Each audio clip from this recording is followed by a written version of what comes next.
Welcome to The Explainer. Today, we are cracking open an ancient text, but we're going to look at it through a brand new lens. We're going to see how the very ground a prophet stood on shaped a message that would, quite literally, change the world. So let's just dive right into this. We are heading back to the 8th century BC to meet a prophet whose entire message was shaped, more than you could possibly imagine, by his location. Yeah, this isn't just a story about ancient words. It's about the very real, very dangerous ground they sprang from. Okay, so to really get Micah, you first have to get his world. And his world was basically this huge, dangerous geopolitical chessboard. And small kingdoms like his, well, they were just pawns in a much, much bigger game. Back in the 8th century BC, the world was pretty much dominated by two titans. You've got the Assyrian Empire up in the northeast. They're expanding, they're aggressive. Then, down in the southwest, you have the ancient established power of Egypt, and squeezed right between them, this small but absolutely critical strip of land.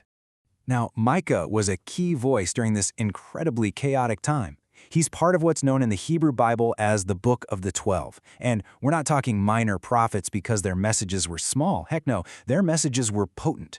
He was speaking at the same time as the more famous prophet Isaiah, and he was doing it as the shadow of Assyria was getting longer and darker by the day. So here is where things get really interesting. It's how the geography itself tells the story. Let's zoom in, way in, from the scale of these massive empires to the very ground Micah walked on. Because what we're about to see is how every single hill and every valley shaped what he had to say. This whole area was known as the Land Between. It was a strategic corridor, yeah, but not just for peaceful trade caravans. More often, it was the highway for invading armies marching between those two superpowers. It was a land bridge, and you know what happens when empires clash? The bridge gets trampled. Okay, zooming in even further, we can see the kingdom of Judah. Now, its heartland, right, including the capital city Jerusalem, it was nestled up here in the rugged, pretty defensible central hill country. But, look to the west. Sloping down toward the coast, you have the Shephelah, the low foothills. You can think of it as the kingdom's soft underbelly. Now, this Shephelah was supposed to be Judah's buffer zone, but it was also its single greatest point of weakness. See how it's crisscrossed by these 5 main valleys? Well, those acted like natural superhighways for any enemy army that wanted to march from the coast right into the kingdom's heartland. And this one image just brilliantly illustrates the whole point. Micah's hometown, Moresheth-Goth, it wasn't up in the protected capital. Nope. It was right here, on the front lines, smack in the middle of these invasion routes. He lived every day with the threat of war knocking on his actual door. This is exactly why he's called a prophet outside the Beltway, right? His perspective wasn't shaped by the cozy, perceived security of the palace up in Jerusalem. No way. It was forged in the raw vulnerability of the border, by a man who was probably constantly watching the horizon for the dust of approaching armies. All right, so let's jump to the timeline and see how all this geographical tension just exploded into total historical chaos during Micah's life. I mean, this wasn't some theoretical threat for him. It was a lived, brutal reality of violence and instability. The century leading up to Micah was just a downward spiral. After the kingdom split in two, there was this brief economic boom that was really just hiding some deep moral rot. And that rot erupted into a horrifying civil war under King Ahaz. Then, the unthinkable happened. In 722 BC, the Assyrian war machine completely wiped the northern kingdom of Israel off the map. And then it turned its eyes south, directly towards Micah's home. And then came the invasion. The Assyrian king, Sennacherib, he even boasted in his own records of conquering a very specific number of fortified towns in Judah, 46. Just think about what that means.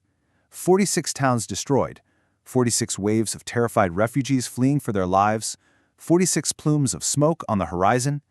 This was the terror that Micah was seeing with his own eyes as his entire region was set on fire.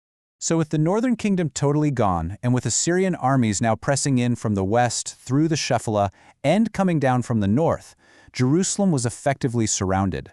The buffer zone was gone. The threat wasn't on the border anymore. It was at the very gates of the capital. The walls were closing in. So, in this absolute pressure cooker of geography and history, what exactly was Micah's message? Well, it wasn't some polished academic speech you'd hear in the capital. It was as raw and as rugged as the landscape that he came from. His prophecy isn't neat and tidy, it's turbulent poetry. The Hebrew itself kind of breaks down at points, using these short, clipped phrases that perfectly reflect the chaos and confusion of war. He uses this visceral, gut-wrenching imagery, weeping, howling, writhing in agony, because he's not just delivering some divine message from afar, he's feeling the very real pain of his broken people and his broken communities. And man, he delivered some absolutely searing messages of judgment against the corrupt leaders who were safe up in Jerusalem. He accused them of everything from social injustice to, and I'm not kidding, cannibalistic greed. He even went so far as to predict the total destruction of the capital city itself, which, back then, was a shocking and frankly treasonous thing to say out loud. And yet, and this is what's so incredible, woven into all of that gloom and doom was this astonishing thread of hope.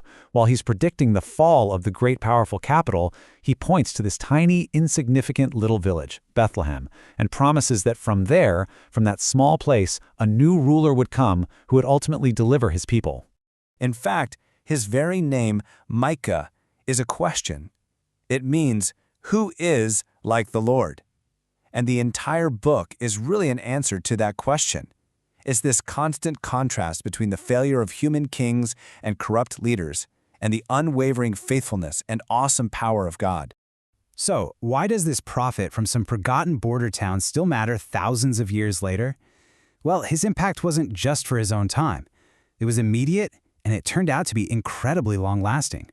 Think about this. His words were so powerful that they were remembered and quoted a full century later by the city elders to save another prophet, Jeremiah, from being executed for saying something similar. And then, get this, an incredible 7 centuries after he spoke them, his prophecy about the little town of Bethlehem was the one that guided the Magi on their famous journey. Micah's world of political turmoil, corrupt leadership, and social injustice, it feels surprisingly familiar, doesn't it? It kind of leaves us with this final thought. His powerful message of both judgment and hope came from the front lines, not from the insulated halls of power. And that begs the question for us, right? Who are the prophets on our own modern front lines, and are we actually listening to them?